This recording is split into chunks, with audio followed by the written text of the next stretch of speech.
Randy Bean, a senior advisor to Fortune 1000 organizations on data and AI leadership, author and contributor to Forbes, Harvard Business Review, MIT Sloan, founder, CEO, innovation fellow, board member. There's so much credentials, Randy. It's very, very hard to justify. But you also authored one of my favorite books, Fail Fast and Learn Faster, Lessons in Data Leadership. Now, in my years of working in the data space, I would not, I've not thought about the angles that you have covered. However, one of my most favorite things with you is your New Vantage Partners, the research survey, the CDO survey. Boy, I've enjoyed reading those yearly surveys and the kind of insight that it brings to table. But all in all, Randy, there we go. You walk around with the data in your hand, literally, not metaphorically. That is absolutely fantastic. So thank you for joining me today. It's a real honor to have you here in my show. I appreciate you being here. Thank you, Arvind. It's my pleasure. Thank you. So maybe a quick introduction about yourself, Randy? Yeah, I've spent over a generation in this space. I started really on the user side. I was trained I actually studied English in college, but I had a pragmatic side and I wanted to get a job and work for a big company. So I was trained as a COBOL and assembler programmer. And, I was really interested. I wasn't so much interested in the programming as I was in the stuff you moved around, which was the data and how it could help organizations gain insights into their business and so forth. A small anecdote. At the time, I asked one of the executives at the bank I was working with, I said, wow, you capture all this wonderful customer information. What do you do with it? And his response was, well, the regulators make us hold on to it for 8 years and then we can throw it into the furnace. And I was just, wow, what a lost opportunity. And that really launched me on the direction that I followed. I moved on to the business side of the bank and strategic planning, and I was really the data guy. Often you use the data to decide what customers to pursue, what markets to enter. 2001, started my own firm, New Vantage Partners, ran it for 21 years until sold it in the December of 2021 to a Paris-based global consultancy, Wavestone. And along the way, as data rose in prominence, I was asked to start writing, and since I had a background in that, so for the Wall Street Journal, I wrote a monthly column for 2 years in 2014, 2015, took that to Forbes, also write for Harvard Business Review, a 6-part series for the past 3 years in MIT Sloan Management Review, co-authored with my colleague Tom Davenport, called AI in Action. So do a lot of work in terms of both advising Fortune 1000 companies, but also try to explain technical terms in business language that anybody can understand, and also to provide some perspective, having seen so many things over so many years. What is so fascinating about your journey, Randy, and I've had a few guests on the show as well, the people who are very articulate about the value of data are all the people who started in non-IT. It seems like, the transition from being a business person to an IT person, or to the data person, I guess is the right word, gave you a very clear perspective on how to quantify value and associate it to a business focus on the data. Hence, you have that ability to articulate the data value. Is that a fair statement? Well, I don't like jargon of any kind, be it in the medical field or somebody says, oh, you're going to go in the OR now. I'm like, what's that? So regardless of what field it's in, I like to hear things articulated in plain language. And when I was in the COBOL and assembler programmer, often me and my colleagues met with the business users, and the business users would say, we don't understand anything that you're saying, and people on both sides would get frustrated. So I've always said, we really need to articulate this in business terms, in terms of what does this do in terms of helping us increase the satisfaction of our customers, help us acquire new customers, retain our existing customers, cross-sell additional products and services, articulate in those terms, because... Absolutely. All right, it would behoove us to not talk about the most important topic in the world right now, the state of Gen AI.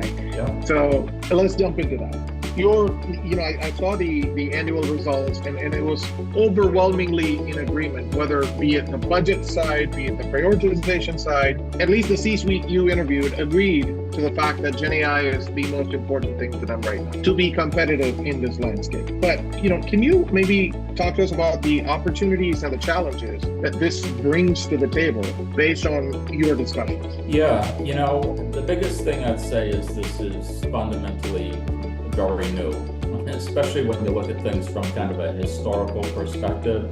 There were those that said, hey, this AI thing's crazy, they'll be able to do all types of magical things and so forth. I'm like, that's kind of not really what's happening. And then there was other people that said, hey, you're a really bad dude, you're hanging out with bad people, these AI people, and they're going to take away everybody's jobs and they're going to destroy mankind and so forth. I just said, take a seat, calm down a little bit. Terminator kind. Yep, got it. Exactly. But, I hadn't really taken a clear position. I was neither a technophobe or a technophile. I really wanted to see how things played out. But I did have the opportunity to go to Wall Street Journal Tech Live last October in Laguna Beach. And it was a pretty small event, so you got to interact with people. And the keynote was Sam Altman from OpenAI. And they also had Mustafa Suleyman, who now heads AI for Microsoft, Stanford University AI Labs, as well as Vinod Khosla, the well-known venture capitalist. Yes. So was inundated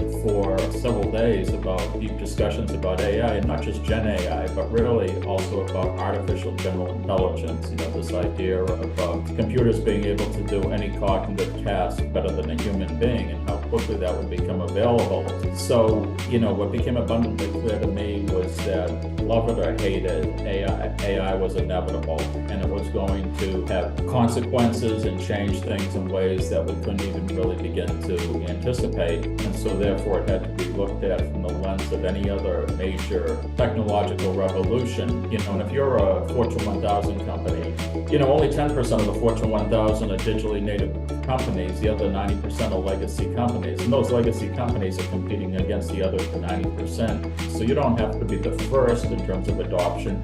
You just have to look at what everybody else is doing and maybe try to be a step ahead of them or at the same pace. So for Fortune 1000 companies, I see a lot of them experimenting, but it's still in a very early stage. And in the survey, I think one of the things that we asked was where you were with generative AI implementation efforts, and only 4.7% said they were implemented in production at scale.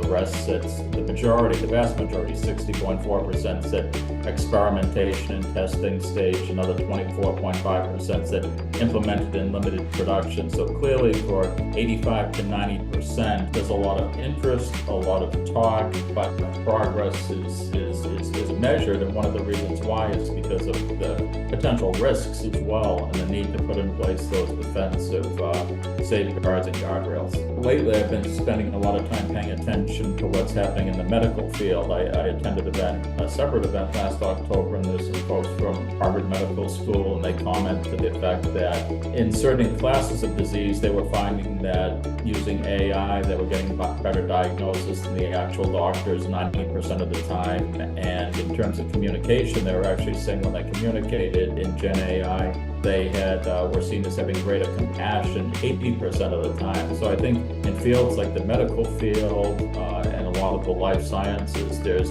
huge opportunities to actually transform and make giant leaps ahead for the betterment of humankind. And I think that is where there is real opportunity right in the moment. Start talking to you a little bit about the qualities of these people you're interacting with, because your emphasis, Randy, based on everything you said so far, are talking to these people and understanding their point of view, right? So in your experience, be it aggressive AI adopters like Mayo, which you've talked about in the past, right? What attributes are you noticing for, say, the most successful ones in their approach of this data and AI? Who are the leaders in this space, and what attributes do you see in them? Yeah, the easy thing to say would be a hunger for learning. Another thing would be those who are willing to think different. I mean, it's a little cliche, but there was the old Apple thing about breaking the status quo. Yeah, exactly. And for example, among the range of organizations I work with across industry, one would be Capital One in financial services now. And the story more or less is that the founders of Capital One, or the principal founder, he was really a data and analytics person, and he developed a series of models, and he started experimenting, and he said, how could this be used in the context of credit cards? So we started discerning these patterns, which said, here's underserved communities, and here's some of the ways that we can serve them in terms of new credit card products. And that led to the founding of Capital One, and then eventually it extended into a full range of banking services, and now it's one of the 10 largest banks in the country. One example, healthcare, life sciences, pharmaceuticals has really come along exponentially from my perspective in the past 5 to 10 years. Some of that is driven by the need to come up with a COVID vaccine and to share data across all of these individual lines of business. But, that's where I see a lot of the current growth and opportunity. So if I summarize, I think that the pointers that I heard from you, Randy, is hunger for learning, thinking differently, so breaking the status quo, so to speak, not having that legacy baggage, because then you don't need to be defined by your legacy, so to speak, right? And last but not the least, interesting, I think you also mentioned, because of the Capital One example, a background matters too. So if you're starting your history by just using data naturally, that will accelerate the journey as well, because that's who you are, personality-wise, not just your gut feel, but you use data for decision making, generally speaking. Is that right? Yeah, it's literally in your DNA. But there are legacy companies that can also transform and reinvent themselves. JP Morgan in banking is making a considerable effort to do that right now, and they're one of the first organizations that I'm aware of that has named their chief data and analytics officer to the operating committee of the company. So they report directly to Jamie Dimon, the CEO, and they're part of that small 10-person or so operating committee. So that's really a commitment in terms of saying how central data and AI and analytics is to the present and to the future of the company. What are all the mistakes to watch out for in your learnings when it comes to implementing AI at scale for organizations? You mentioned a few examples in Capital One, JP Morgan, and some healthcare as well. What have you learned of things not to do organizationally? Yeah, I'd answer that 2 ways. One is something that I've always said over the years, just in terms of organizations and their efforts to be data-driven or develop a data culture, and that is that if I was to be simplistic, I walk into 2 types of organizations, and one organization I start talking to, and they have their arms crossed, and as you say things, they're like, well, we're on top of this, we got it all figured out, we know what we're doing, and so forth. Those are the organizations I really worry about. But, when I go into organizations, like Capital One or JP Morgan or American Express in financial services and Mayo Clinic and companies in life sciences, a lot of those companies are like, what's continuing to happen? What are other organizations are doing? They're worried about falling behind. They're worried about lost opportunities. So they're not complacent. They're the opposite of complacent. They have the hunger to learn, the hunger to experiment, fail fast, learn fast, but learn from experience. So that's one of the key differentiators that I see. Now, having said that, the other side of that is these days I run into, to oversimplify, 2 types of organizations. Some are so hungry to basically understand what's happening from moment to moment that I fear that they're kind of chasing the shiny object down a variety of rabbit holes, as opposed to saying, okay, we're going to develop a long-term plan. Learning is going to be part of that plan. What things are coming along? how do they pertain to our business? I mean, are they really relevant to our business, or are they something that is very exciting but really maybe relates more to another business? So they're trying to put things into perspective. They're trying to think things through. So, that's one of the things that I see as a characteristic that in the long term will differentiate some of the companies that are most successful, because they're approaching it in a thoughtful way and from a long-term perspective, as opposed to a lot of zigs and zags along the way. Yeah, absolutely. So if I were to just summarize, basically, I heard you say, don't be a know-it-all, right? The crisscross. Yeah, I know what you're talking about. So don't be that. Don't be complacent about this new world. Learn. Be a learning organization. Have that culture in you as a learning organization. And then the other one, which I see often, is don't chase the shiny objects. So it's very important to have a planned, methodical way to execute and build AI capabilities. But the most important thing you said was, how does that align to the vision, the future of the company, right? Don't build AI as a shiny toy, be it as a competitive advantage to your company. And, again, articulate it and plan it. That's exactly right. Yes. Got it. No, I think what's beautiful about this is you have such a very robust survey that talks about all of this. So, and I'll put that in the link for the audience as well, just so that they have the data, so to speak. Awesome. Well, Randy, let's jump into what you see as the future of AI going to this new world. Where do you see organizations will take this? Well, I was really fascinated at the Wall Street Journal Tech Live about all this discussion about generative AI. I mean, not generative AI, artificial general intelligence. AGI. Apologize. AGI. And, the woman from the Wall Street Journal, when she was interviewing Sam Altman, she said, so, when is this artificial general intelligence going to become available to the average person? And his answer was very interesting, and it kind of underscores the speed at which things are moving, because he said, if you'd asked me a year ago or so, I would have said within the next decade. If you'd asked me within the past 6 months, I would have said within the next 5 years. If you'd asked me a month or two ago, I would say, I think that it could be available within the next 2 to 3 years. If you asked me last week, I would say, maybe sometime within the next year to 2 years. But if you're asking me tonight, I need to go back to the lab and check. So, the point there is that things are moving at a pace that even some of the biggest techno-optimists is exceeding their expectations. And I've seen those too. It's fantastic. So I do want to go back to your comment about Sam Altman's, how the timeline is shrinking for AGI, right? So I think it was Sam Altman who said, throw the Moore's law out the window. In fact, it's not even relevant to the future state of AI. While the chip is, quadrupling, pentupling every month these days, there's still a general feeling. So again, are organizations fast enough in your assessment to catch up with what's going on? Do they need to be fast? I know your title is fail fast, learn fast, but are they actually doing that in your assessment? Two things. One is there's a really good book I'd recommend, The Coming Wave by Mustafa Suleyman. That's, I think, one of the most interesting views of what could potentially happen over the next couple decades. But, sometimes it's better to be smart than to be fast. So again, I think the point is, if you look at the early internet era, and I went to something over at MIT, there's all these universities around here. So I went to something at MIT about 3 weeks ago, and they had Steve Case, who had founded AOL back in the day. And I thought it was fascinating because he'd been through something like this before, and there was all these people with this breathless enthusiasm, like, hey, that AI changed mankind.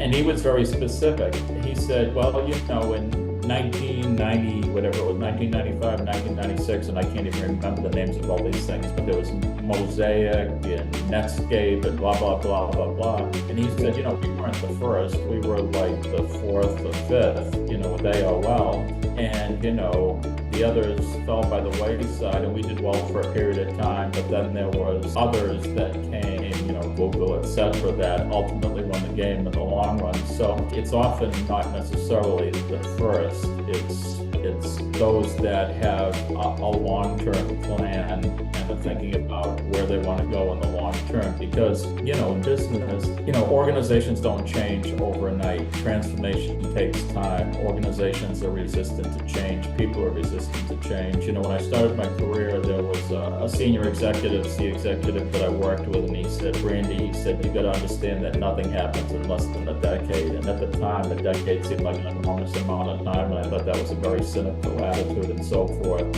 But I've come to see the truth of it over time, having been in the field for now, I guess, about 40 years. What were people asking 40 years ago? They were saying, how can we use this data to gain insights, to serve our customers, to determine, what products and services to create, what markets to be in? They're still asking those same questions today. Yes, absolutely. That's a great way to put it. So be smart and not necessarily fast is kind of the theme you're going after. Great. This is Randy. Look, I can keep talking and keep you here forever, but in the interest of time, is there anything else that I've missed, Randy, that you want to share? How can people be better prepared for this age of AI going into the future? Well, I think people should be appropriately, two things. I think people should be appropriately humble as well. And so there's a lot to learn, and so just be a little bit humble about it. And then I guess the other thing I was going to say is that, all of this stuff is just a tool, okay? And what matters is how it's used, and tools can be used for good things and they can be used for bad things. Railroads get people to places faster, but sometimes they go off the tracks. Planes get people faster, but sometimes they crash, etc. So, it's important that we think from a larger perspective in terms of AI can be used to bring greater value to our customers, how they can help along the longevity of people's lives, what are some of the social benefits, but also mitigating against risks of misinformation and disinformation and some of the other things that can happen with any tool. Absolutely. So I heard three things. This is fantastic. One is be humble. The humility matters quite a bit because everybody's learning along the way, right? We don't know what we don't know at this point, and it's moving so fast. The other one, as you said, rightfully so, focus on the social and the business value aspects, and AI is just a means to the end, right? And certainly last, but to me, the most important point here is understand and mitigate the risks that happens as you're going through this. So be very planned and methodical about it. Randy, amazing information. Is there anything else that I've missed you want to share? I just wish everybody a lot of luck. I think this is a very exciting time to be living. I don't think of myself as a techno-optimist, but I think the fact that there's a new tool that's becoming available that has such tremendous power, I think it's something to be very excited about and to take advantage of and to enjoy the ride on. Thank you so much for your time, Randy. Really, really appreciate it. This is absolutely great insights from you. Really appreciate it. My pleasure, Arpin. Thank you.